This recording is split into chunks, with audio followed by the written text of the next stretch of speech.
The restaurant owner jokingly invited the dishwasher to negotiate. But as soon as she read the contract, the suppliers froze. The restaurant owner never had a free moment, so there was no time for a meal. Such sad thoughts had overtaken Mr. Harris at the end of the workday. He cast a melancholy glance at the full-length mirror on the wall. Tired eyes, downturned corners of the mouth, a worried wrinkle between the brows. Yes, perhaps it was time to visit the cosmetologist. The owner of a successful restaurant couldn't afford to look bad. A vacation would be nice, even just for a day or two. To get some proper rest, finally see his wife. He left for work so early that she didn't have time to wake up, and when he returned, he found her still asleep. Not good at all. She might even find herself a lover. Women don't like being left alone for too long.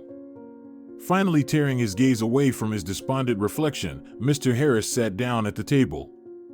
There lay a resignation letter written in calligraphy. From the manager. Just today, he had finished his last day. The phone vibrated again. It was, of course, Jessica. Wondering if she should expect him for dinner.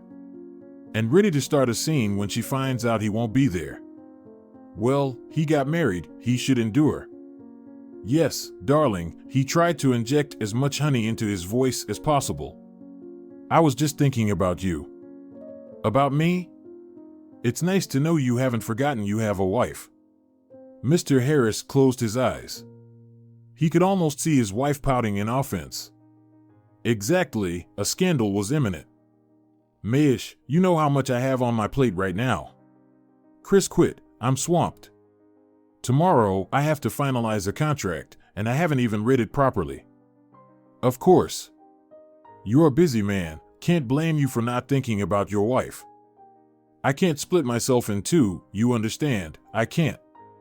He forcefully pressed the hang-up button.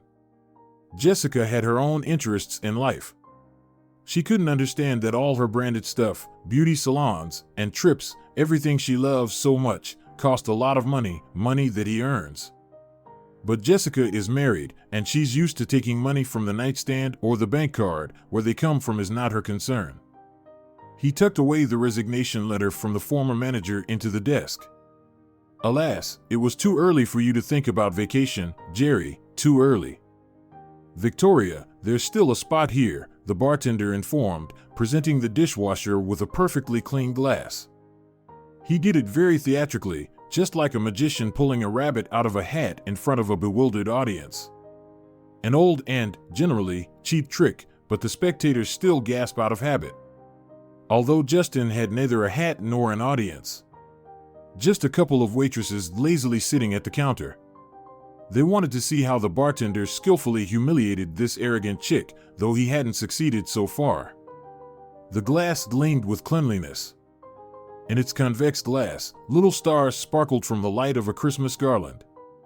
Justin raised an eyebrow. The dishwasher responded with an indifferent gaze. "And where do you see dirt?" she asked. The waitresses immediately started whispering animatedly among themselves. It looked quite disgusting. Those sidelong glances towards Victoria, giggling. She didn't even bother to look at them. Too much honor. "So where's the dirt?" the dishwasher repeated. Without touching it, Justin pointed to a tiny speck of dust settled on the rim of the glass. "You didn't wipe it off," he said, handing the glass to Victoria. "You need to be more attentive if you want to stay here." The excitement of the waitresses reached its peak. It was expressed in the fact that they all fell silent at once, staring at Victoria. The bartender always found something to pick on her about. Is she really going to put up with this? But the stubborn girl just shrugged and grabbed the towel from the rack. "Sorry," she said, carefully wiping away the speck of dust. Justin opened his mouth to say something else, but Victoria had already disappeared into the kitchen. And at the bar, a bewildered silence settled in. "She must have nerves of steel," finally muttered one of the girls. "Completely unflappable." "Exactly," the other agreed, unfazed. Justin silently picked up a glass and put it back in its place. Mr. Harris, who had been observing the whole scene from the shadow by the entrance to the hall, smirked crookedly and approached the bar. "You're not trying hard enough, Justin," he said. "Can't even properly get a dishwasher. Clearly, you're not management material. Consider it a loss." "Well, I didn't exactly sign up to argue with you." "Doesn't matter, consider it a loss. We'll call it a penalty for failing the task." The bartender silently pulled out a $10 bill from his pocket and handed it to the boss. "You can't rely on anyone," sighed Mr. Harris. "What did I ask you for? Get rid of that log and ask for whatever you want. I want her gone from here, understood?" "Well, she's actually doing fine with her work," Justin shrugged. "She doesn't disrespect anyone, hasn't tried to steal anything. There's nothing to accuse her of. But if you don't like her, then..." "Yes." Mr. Harris slammed his palm on the bar so hard that the glasses on the tray jumped and clinked plaintively. "I don't like her, and I want her gone from here. They sent me this idiot from some employment center, but I don't like her. And if you don't provoke her into a scene, then you won't be liked either. Do you understand me?" The waitresses fell silent in fear. The bartender calmly took the glasses and began to arrange them in their places. "I understand, Mr. Harris," he said calmly, "that you're very irritated right now. The manager left, and you haven't found a replacement yet. But tell me, would it be better if you lost a good dishwasher and a bartender?" "And are you my psychologist?" roared the boss, now completely enraged. Veins bulged on his neck from anger, and his face flushed so red that it seemed any moment he would explode. "I studied psychology once," Justin replied, neatly folding the towel. "I even got a diploma. But I make more money as a bartender." "Then get to work in your field, you idiot. Do you understand me? Get your things and get the hell out of here, you piece of trash. And don't let me see your disgusting face here again. Don't continue, I understand perfectly. Do you need a statement from me? Write it." Mr. Harris barked. "Let's go to the office, I'll give you paper and pen." Justin, maintaining an Olympian calm, followed his boss. The waitresses exchanged uncertain glances. "How do we not end up in trouble?" murmured one of them. They knew well that if they fell under the boss's wrath, there would be no avoiding dismissal. Victoria opened the kitchen window and took a deep breath of the refreshing cold air. She didn't want to think about what was happening out there in the hall. Probably the girls and the bartender were laughing again or gossiping. She knew that all sorts of rumors circulated about her in the restaurant, sometimes fantastical ones. Some said she was a vagrant picked up by the owner from the street, cleaned up, and given a job out of pity. Others claimed she was some distant relative of his acquaintances, a wayward girl, either an alcoholic or worse. Supposedly, the boss didn't let her sink completely to the bottom. Victoria herself remained silent on the matter. She was generally not talkative. This annoyed many. Was it out of arrogance that she didn't want to talk to anyone? But it was hard to find fault with her. She arrived earlier than anyone else, worked neatly and quickly, never attempted to steal anything from the kitchen. And there were plenty of opportunities for that. Sometimes even the chefs couldn't resist the temptation. Victoria caught them a couple of times engaged in this unworthy activity, but as usual, she kept silent. Such a mysterious personality. Straw-colored hair, brown tan, and the seal of silence on withered lips. She was neither loved nor trusted. Who knows what surprises one could expect from a person who only spoke when necessary and seemed incapable of smiling. She took a few deep breaths and closed the window. The restaurant was closed. It was time to head home. Victoria removed her apron and scarf, changing into a worn-out jacket. In the dining hall, the waitresses were still chatting about something, and there was the sound of clinking. Justin was tidying up his bar. It was good that she wouldn't have to pass by him. There was a service exit for the staff. "Victoria, Victoria, wait." She stopped, barely having stepped a couple of meters away from the restaurant. The bartender ran out after her. His jacket was unbuttoned, and his cap stuck out of his pocket. "Wait, Victoria." He approached her, out of breath and oddly flustered. I wanted to apologize to you. And here, this is for you." He hastily handed her a paper bag. Victoria sniffed it. A delightful aroma wafted from the bag. Vanilla with a hint of cinnamon.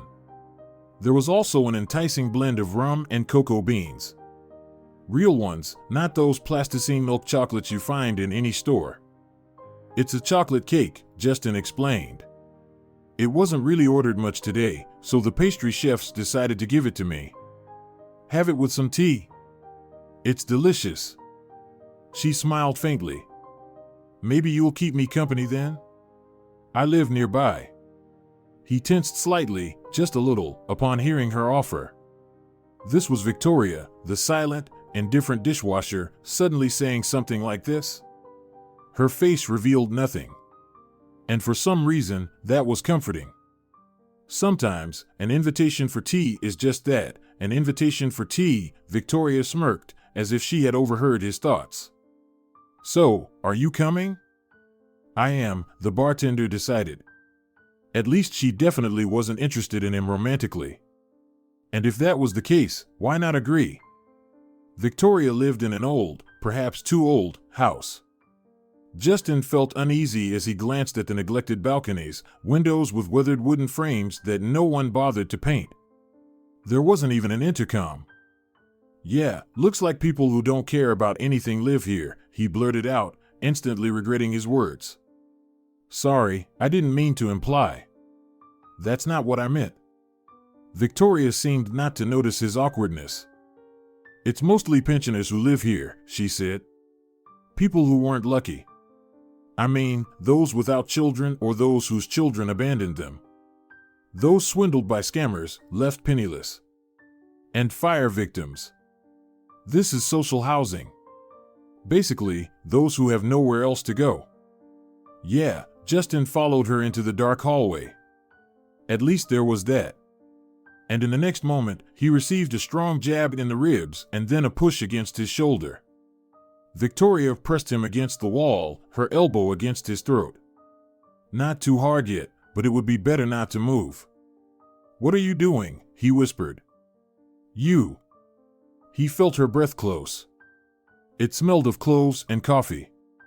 "So, I don't wash the glasses well," Victoria softly sang. "So, I might not stick around in your crappy dive?" "Stop it."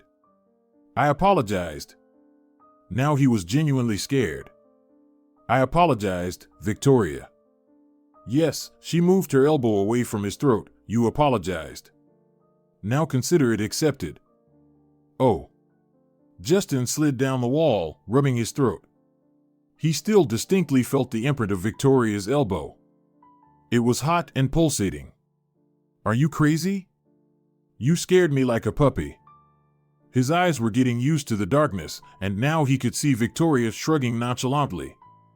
Her gesture could mean anything from regret to agreement. "I wanted to scare you," she said calmly, "so you wouldn't dare to behave like that again.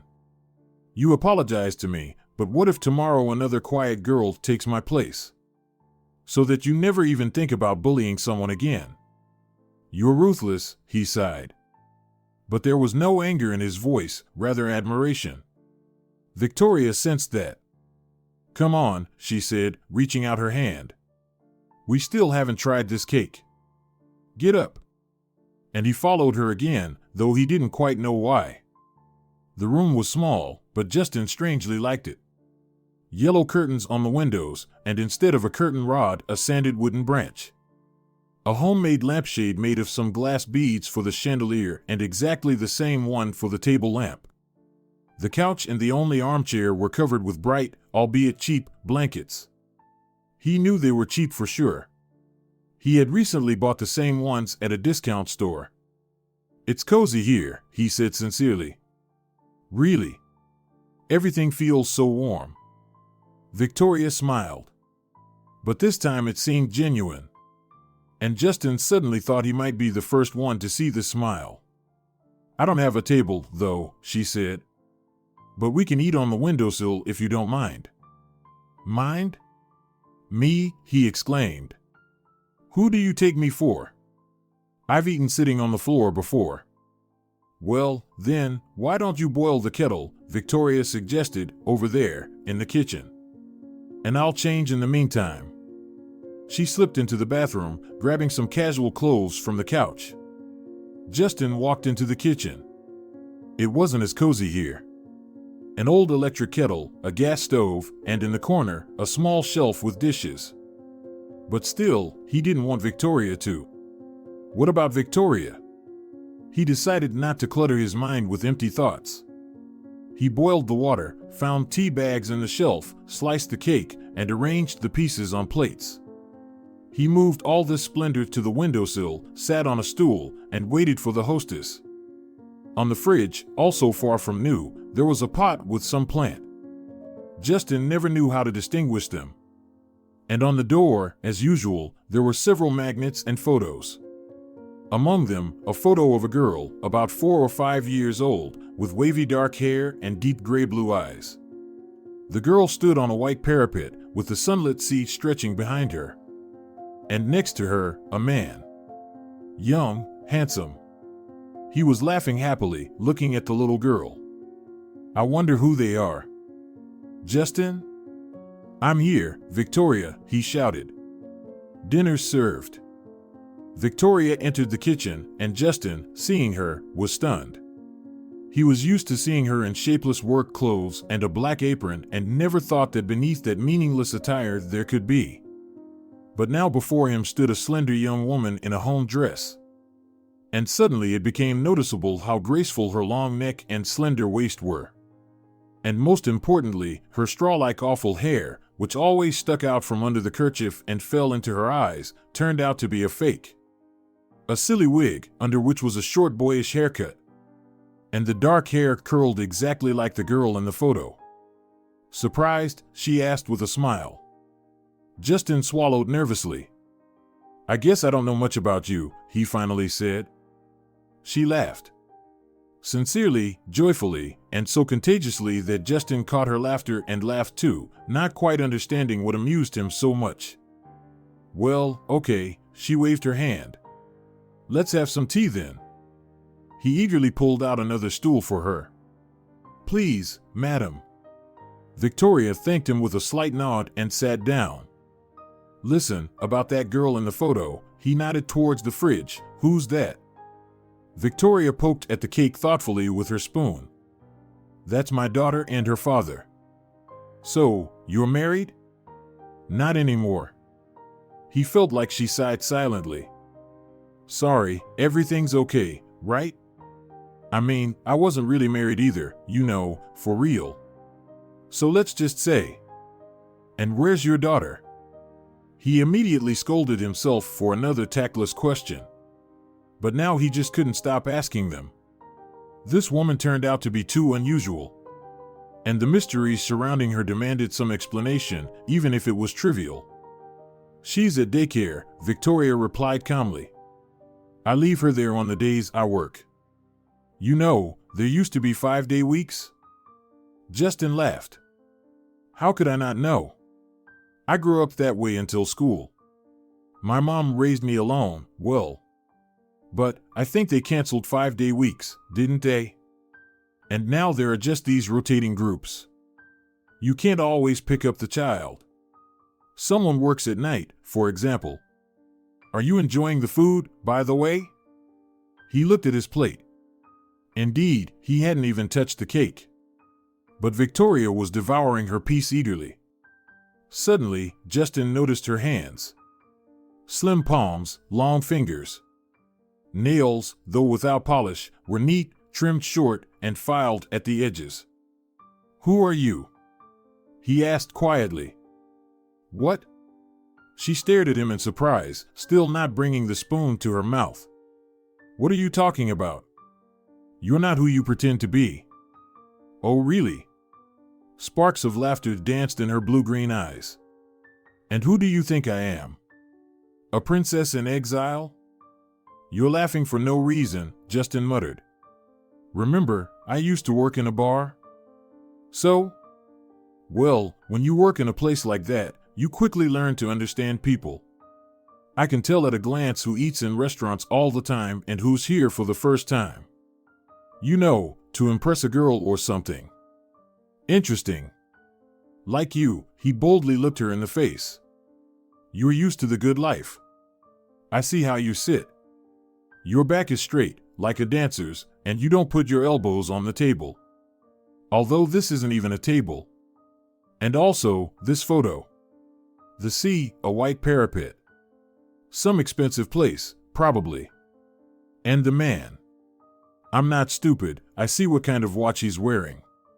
What if it's fake? Victoria winked. Doesn't matter. And how your apartment is decorated. You see, ordinary people don't have such a penchant for bright colors. He paused. Victoria remained silent. But still, you invited me to your place. Allowed me to see how you live. And you without that ugly wig. It's clear you're hiding something about yourself, but I won't ask what exactly. I'm just curious, why did you decide that I'm someone you can trust? He didn't know how long the silence had lasted. Victoria picked up crumbs of cake from her plate with her finger and ate them with such a focused look, as if there were no more serious activities in the world. But eventually, there were no more crumbs, and she had to look up. Maybe everyone needs a friend. That's all, she said. You're the only one who treated me like a human. Not right away, though, Justin remarked. She shrugged again. Well, better late than never. Besides, I'm not stupid, I understand who's behind all this. Mr. Harris can't stand me. Oh, he admired, you know about that too? People gossip, Victoria casually replied, and I listen. You can learn a lot just by watching and listening. Justin was stunned into silence. He fired you, didn't he? She asked. That question was like a point-blank shot. He did, Justin reluctantly replied. But whatever. I never liked working for that tyrant anyway. I'd rather chat for a week unemployed than put up with his antics. Don't you think so? I do, she smiled again. That's why I wanted to have tea with you. You're the only one with character. But it doesn't matter. I didn't know you had such a sharp eye. And now it's probably too late to pretend, isn't it? Victoria looked at the photo on the refrigerator door. I'm still not asking you anything, he reminded gently. If you don't want to, you don't have to say anything. This was taken in Morocco, she sighed. Michael and I loved vacationing there. Yes, intercepting Justin's surprised look, she said. That was his name. And we loved going to Morocco. You know how beautiful it is there? That tall sky and colorful mosaic on every corner. Markets with mountains of spices. They make your head spin and your mouth water. And real Eastern coffee, brewed on sand, and those little clay pots with long handles. And traders with bundles of beads. Glass ones, cheap beads. But the sun plays on their facets in such a way that it seems like there's an Eastern fairy tale hidden in each bead. Yes, that's Morocco. This photo, she pointed to the picture, is the very last one. A week later, my daughter's father was gone, and I was left alone, penniless, homeless, with a little child in my arms. Did he leave you nothing? What about his daughter? She's entitled to inheritance, isn't she? I guess I started from the wrong end, Victoria smirked. Well, let me try again. Actually, I come from a wealthy family. Upper class. Diplomat parents, high society, the whole deal. Since childhood, there were trips to Europe, language courses, dance lessons, etiquette training. That's where I got my ability to stand tall and not put elbows on the table. But, you see, my parents really wanted me to follow in their footsteps.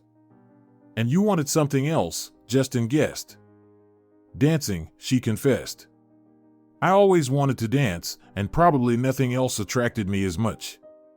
For dancers, it's a special feeling. Like flying over the ocean. And of course, when I told my parents I didn't want to be a diplomat either, they were very disappointed. And then, in the heat of the moment, they pointed me, the ungrateful one, to the door. Maybe it wasn't entirely serious, but, I was even glad. A taste of freedom was just what I needed. I've wanted it for a long time. And so I grabbed my things and left them. Straight to the dance school. Got a bed in the dorm, and in the evenings, I worked as a dishwasher. Just like now. Of course, my mom and dad forgave me and found me after a month. They begged me to come back, to come to my senses, to realize that they only wished me well and all that. But by then, I had already tasted freedom. And during that month, I had a lot of time to think. I realized that the life they wanted for me would have suffocated me sooner or later. I would probably have lived comfortably, steadily, but utterly meaninglessly. I wouldn't understand why all this, and I would never have known who I am. But I couldn't just leave, change everything either. Because with years, it gets harder to give up abundance. Do you understand what I mean? I understand, Justin chuckled. And there was nothing more to add. Didn't he graduate from the psychology department just to make his mom feel more at ease? And he himself became a bartender because he was always drawn to the festive atmosphere. All right, nodded Victoria. So, I didn't go back. I had my favorite pastime, a place to stay, and I realized I could earn my own bread. I didn't return, and I've never regretted it. And soon, at some party, I met a guy.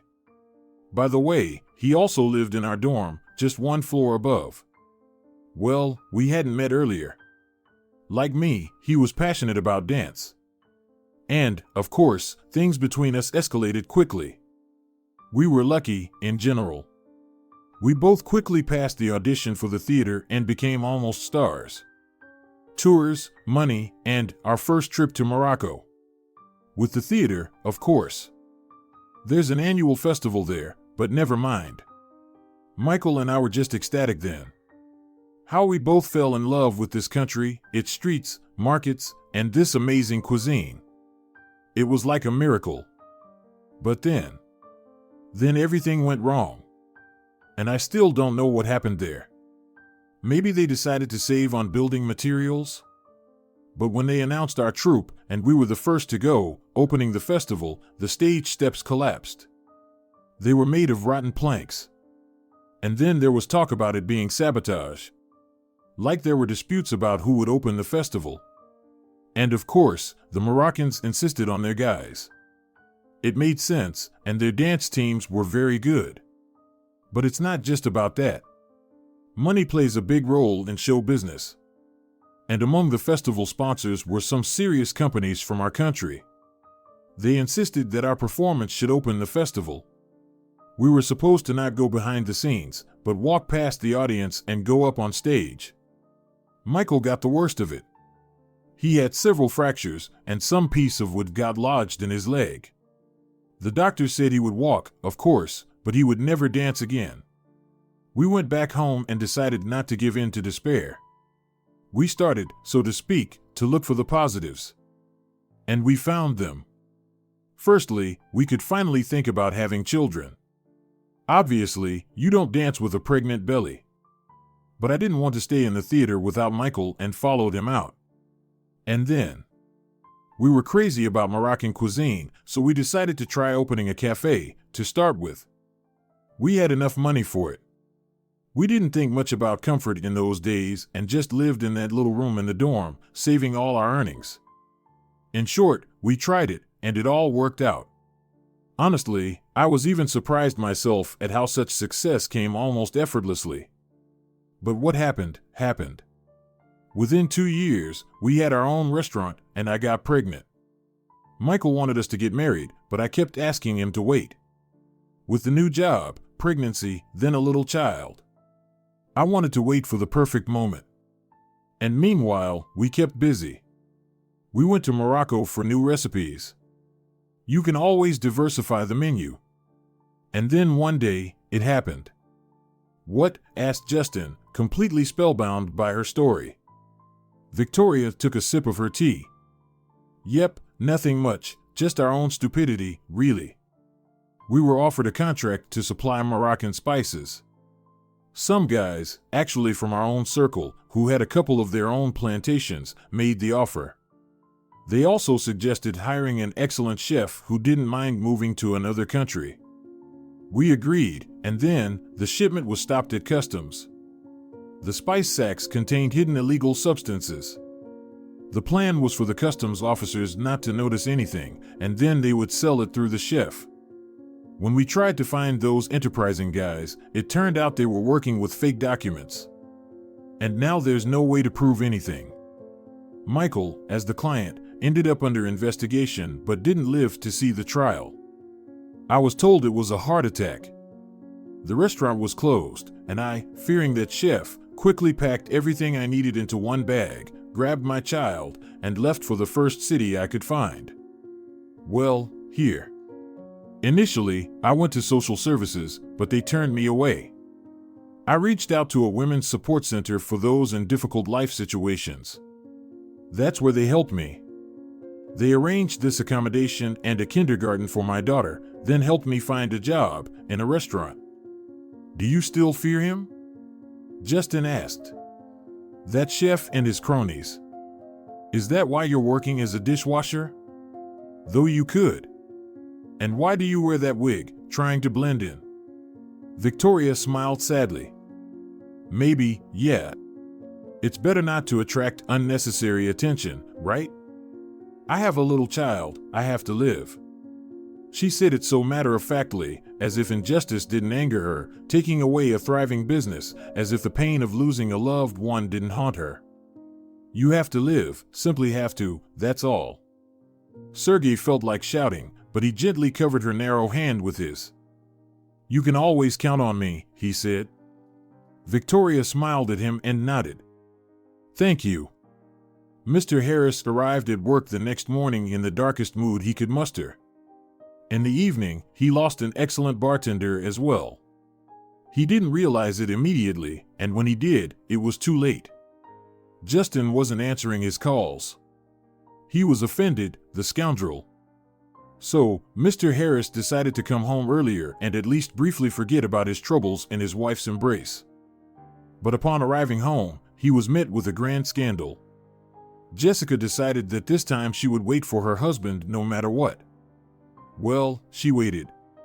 He instinctively pulled his head into his shoulders, remembering how yesterday plates, cups, and even, it seemed, a few pitchers, which Jessica carefully extracted from the cupboards, whistled through the air over his much-suffered head, forming a culinary battlefield on the table. Jessica complained about everything. That she spent whole days alone. That she had absolutely nothing to do. That it was utterly obvious that her husband fell out of love with her and entertained himself every evening with a dozen perky mistresses. And he lied to her, saying he had troubles at work. Each of her complaints was punctuated by another throw, and soon the entire kitchen was littered with broken crockery, and the wife slumped onto a chair, exhausted.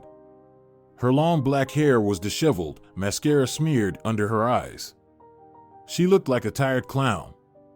Why did I agree to this? Jessica sobbed.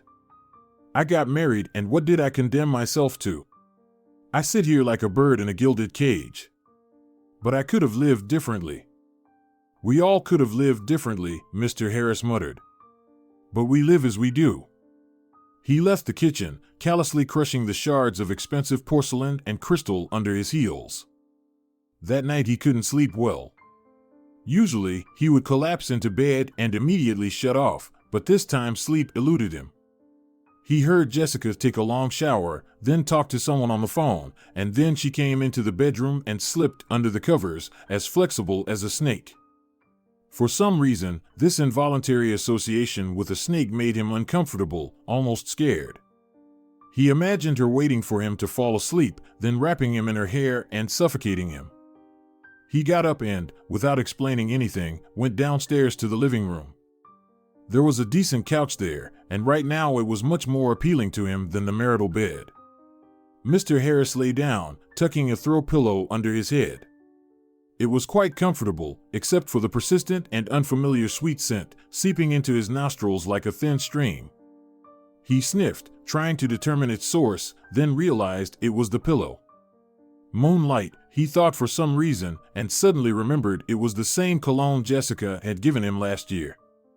Well, she was crazy about that horrible scent, but he couldn't stand it. The smell of jasmine and lilies gave him instant heartburn, nausea, and headaches. Sweet, sharp, suffocating scent. He threw away the bottle right away, and his wife was upset for a long time. He had to explain that he had a terrible allergy and he wasn't to blame.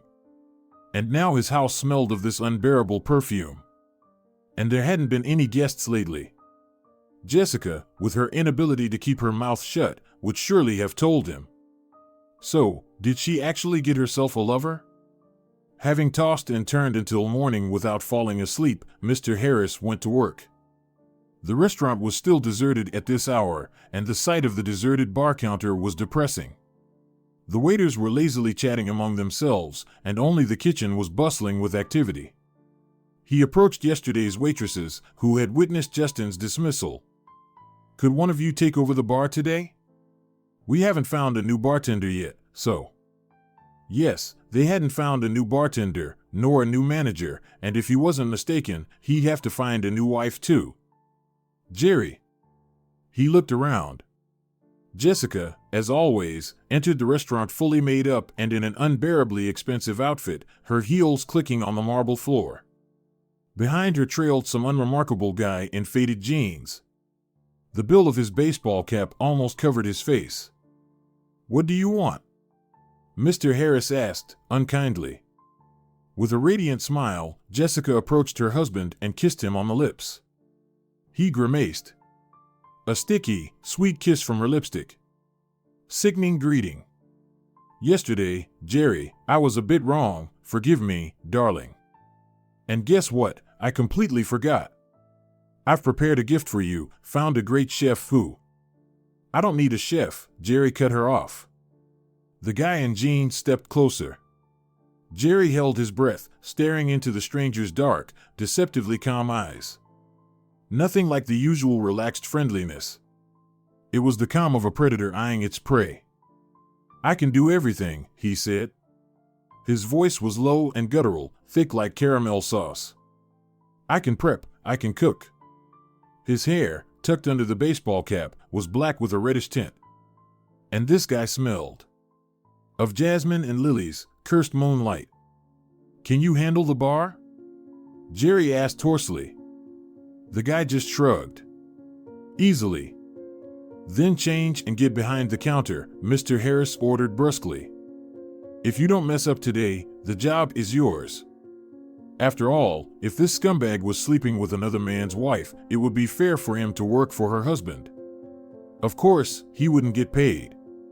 The internship could be prolonged, and then let him go and complain wherever he wanted. But he wouldn't go anywhere. Because Mr. Harris will readily explain to him what happens to those fools who dare to threaten the family happiness of serious men. And Jessica? He'll figure out how to make her pay for her infidelity. He felt a little better inside. He even allowed himself a brief and almost imperceptible smile. His wife, however, noticed it and happily followed him into the office.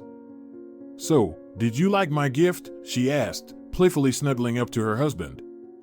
He gently pushed her away. "I have a meeting in half an hour, Jessica," he said. "Remember I told you?" Of course, she smiled, "new spice suppliers. So, is it today?" Mr. Harris looked directly into his wife's beautiful face. "Jessica," he said slowly, "I never told you it was about spices." "How did you know?" A shadow crossed her face. "You didn't tell me?" She laughed, adjusted her hair for some reason, and walked over to the table. "Well, for some reason, I thought. Well, never mind, I'll confess everything. Chris told me." "The manager." "Former manager," Jessica emphasized. "You see, he called me yesterday, and, well, he already regrets his decision. And he's ready to come back if you don't mind. I even told him he could come here this morning." That's when he told me who you have a meeting with. He'll be here by 11. You don't mind, do you? He smirked. I see you're already getting involved in my business. Setting up meetings, bringing in new employees. Well, sorry, she smiled again. I just want to help you with your affairs, so, well, your wish. She abruptly changed her tone, seeing that her husband wasn't responding to her flirtatious teasing. Since you don't care that we're drifting apart and becoming strangers, since you don't appreciate that I'm trying to somehow save our marriage. Calm down, he caught her hand. It wasn't time for serious conversations yet. Later, he'd deal with their marriage and everything else. But for now, he needed to allay his wife's anxious vigilance. Calm down, he repeated. I really appreciate your concern. I'm just probably not in the best shape right now. Sorry, okay? She ran her finger along the lapel of his jacket.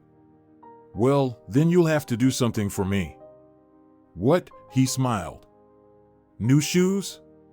Earrings? What? No, Jessica's voice dropped to a whisper. I want to meet your future partners. But not right away. First, we'll play them. Listen to what I came up with.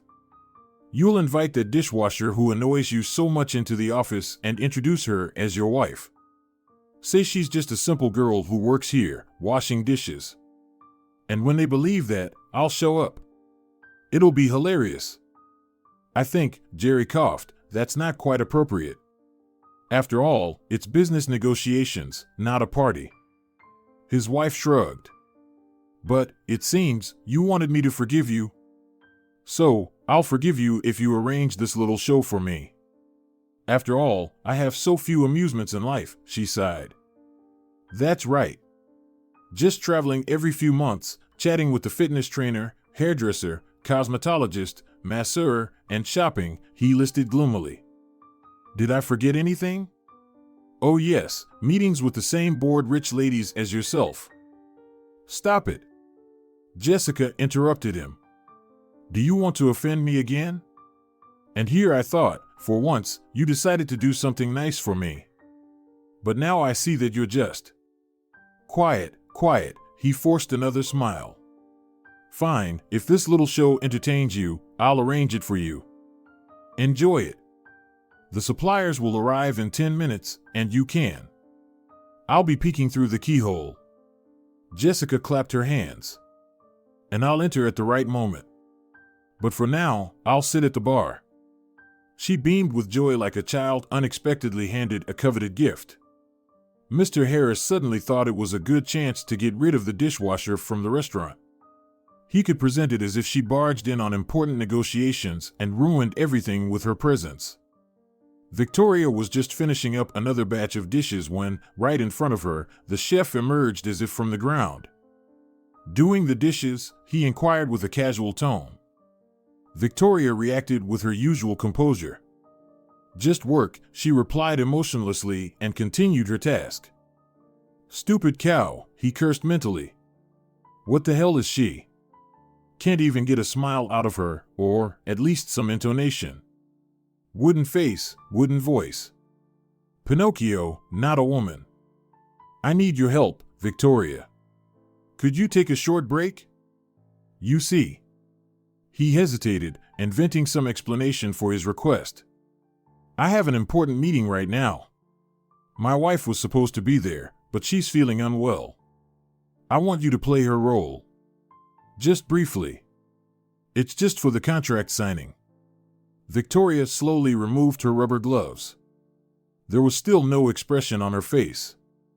Wife? For a contract signing, she asked. Seems like it's not a social gathering, just. Why do you know about gatherings, you rich? Mr. Harris instantly flew into a rage. Have you seen them on TV and decided you're now an etiquette expert? I haven't fired you only out of pity yet. You're a beggar and nothing more.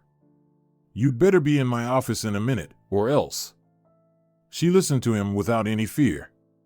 In her calm, fearless eyes, there was a slight interest.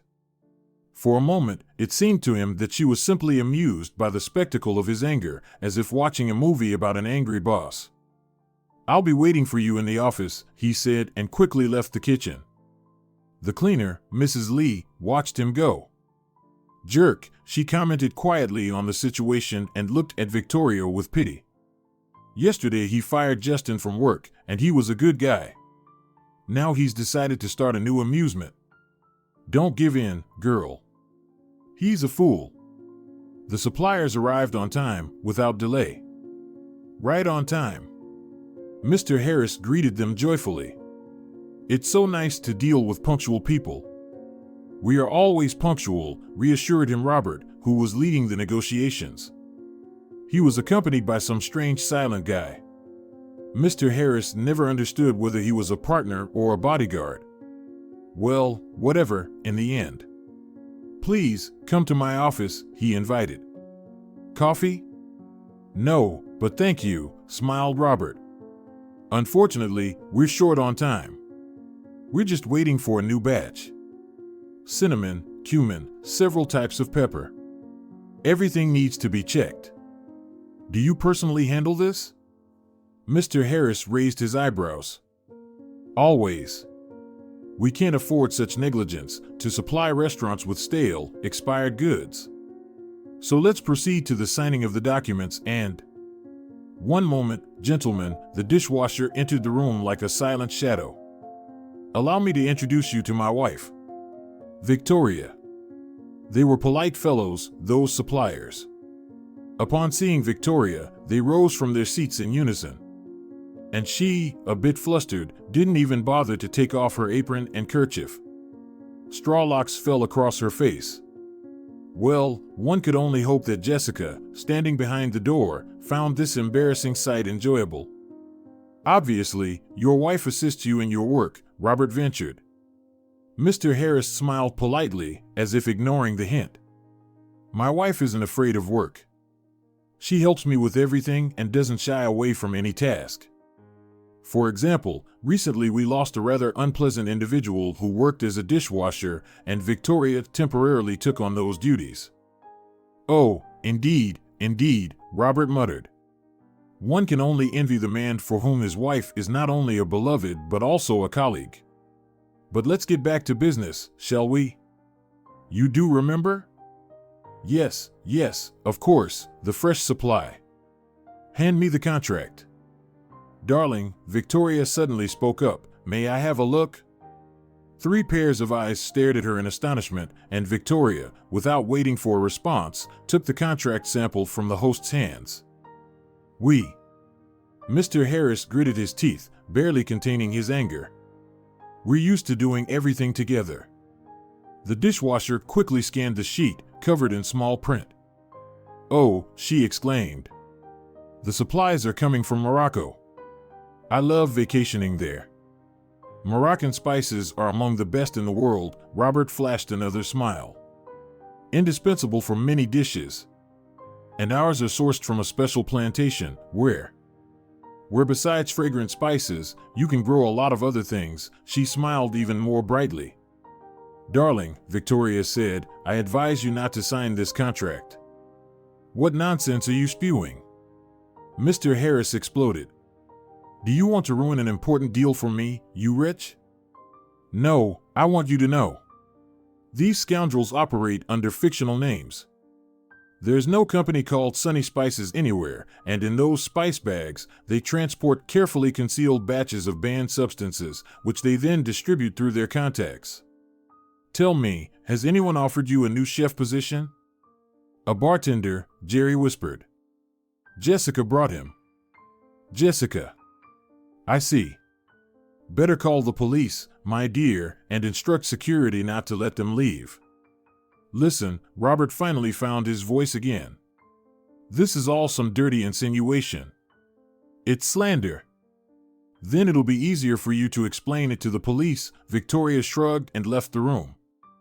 Well, Mr. Harris said, looking at the faces of his thwarted partners now turned black with fear, I'm afraid you'll have to stay a little longer than originally planned. And what happened next? Justin asked. They were again sitting in Victoria's tiny kitchen, behind the covered windowsill. Victoria smiled. Nothing much. We busted the whole gang, including that so-called bartender who turned chef. Turns out Jessica, the boss's wife, was deeply involved in all of this. They set her up with this bartender not bartender, chef not chef, and they became lovers. I don't know how long it lasted, but apparently she fell in love. And he whispered in her ears that Mr. Harris would be taken down and all his money would be hers alone. She believed him, poor thing. Of course, they arrested her too. She'll go down as an accomplice. Yeah, Justin smirked. Never thought I'd sympathize with our big boss in life. But, well, it could have been worse. If they had succeeded. The doorbell rang. Are you expecting someone? Justin asked. I can leave if you need privacy. Stay put, Victoria reassured him. It's probably just a neighbor. But it was Mr. Harris standing at the threshold. Good evening, Victoria greeted him. May I come in? The boss asked. Is it all right? Please, come in. Justin peeked out from the kitchen. Everything okay, Victoria? Hey there, I'll leave now. No, stay, Mr. Harris requested. It's good that both of you are here. I want to talk. Victoria, he turned to her. Today. I've been through a lot. You saved me, my business, my reputation, finally. It's not necessary, she began, but he stopped her with a gesture. It is. I've learned something about you. I know you helped not just for my sake. You wanted revenge for what those bastards did to your life. And I want to apologize for how I treated you. You're brave, Victoria, and honestly, I admire you. That's what I wanted to say first and foremost, but there's more. I know you're alone with your little daughter, without money, so here, he took keys out of his pocket and placed them in her hand. This is for your new apartment. Tomorrow we'll sort everything out properly, with all the paperwork. And furthermore, I want to give you a share in my business. Also, if you agree, I'd like you to take on the role of managing the restaurant. As you can see, I need someone smart and experienced in that position. And I'll feel better if it's you. Without waiting for her response, he turned to Justin. And now, Justin, I want to talk to you. I'm very guilty before you too. Oh, come on, Justin grumbled. I'm not owed anything. After all, I didn't end up in debt. True. I did mention I've been through a lot today, right? He smiled, a sad smile. And when a person goes through such things, they start to see many things differently. Like you, even though you initially fell for my stupid orders to create a scene with Victoria, you eventually disregarded it all and left. It was easier for you to lose your job than to strike a deal with your own conscience, and for that, I am proud of you. It's a shame you didn't inherit your honesty from me, but your mother. What does my mother have to do with this? Justin whispered. Wait, it's you? Forgive me, son, Mr. Harris almost whispered back. I know you never knew your father because I turned out to be a worthless one. I abandoned a pregnant girl because I was a proud idiot. I thought I deserved better than a simple girl from a culinary school. But I loved her. Yet pride won. And I thought I almost managed to forget about it, almost succeeded. But when you came to work, I couldn't be mistaken. You resemble her so much. I made some inquiries and realized I wasn't mistaken at all. Justin stared at him wide-eyed. Well, Dad, he finally muttered. I think, Victoria said, we all need some tea. I'll brew some. Tea? That's good, Mr. Harris exclaimed, then turned back to his son eagerly. Justin, tell me about your mother. How is she, my Sarah? A year later, Victoria and Justin congratulated Mr. Harris and his bride, Sarah, on their wedding. Look how well everything turned out, Victoria whispered. Your parents are back together, and it seems it's for good this time. Your father has realized a lot and managed to change. He's come to understand that honesty, genuine feelings, love, they're all more important than superficial things. I hope so, just inside. It's amazing how much one has to go through sometimes to become human again. Though, that doesn't apply to you, Victoria. He glanced at her, once again struck by how beautiful she had become. Sure, her slim figure, graceful stride, and elegant movements were there before. But now, the constant pallor had disappeared, replaced by a gentle golden tan. A rosy blush adorned her cheeks. And Victoria's hair had grown, now cascading in stubborn curls. It made her seem younger, like a girl. Perhaps this calm and happy life had such an effect. Yes, of course, it did. Victoria, he resolved to confess. I've always wanted to tell you something important. Now, she was surprised. Now, listen, I understand this might be premature, but what's happened? Victoria, you've lost someone you loved, and maybe you're not even thinking about relationships right now, but we're friends, aren't we? And your daughter, I feel like she's attached to me, and I to her, and overall, he blurted out, desperate to get to the point, I love you. And I just want to ask, if I were to invite you on a date, a real date, would you come? He was afraid to look her in the eye. And when he finally dared, he felt a weight lift off his soul. Victoria was smiling. Not the polite smile of someone about to politely decline, but a very tender one. The smile of someone who is loved. And when will you invite me? She asked mischievously. He choked up with joy. Whenever you want. We can do it today, or even right now. Just don't joke with me, okay? I'm inviting you on a date, and will you come? Really, will you? She gently placed both hands on his shoulders. I thought you'd never ask.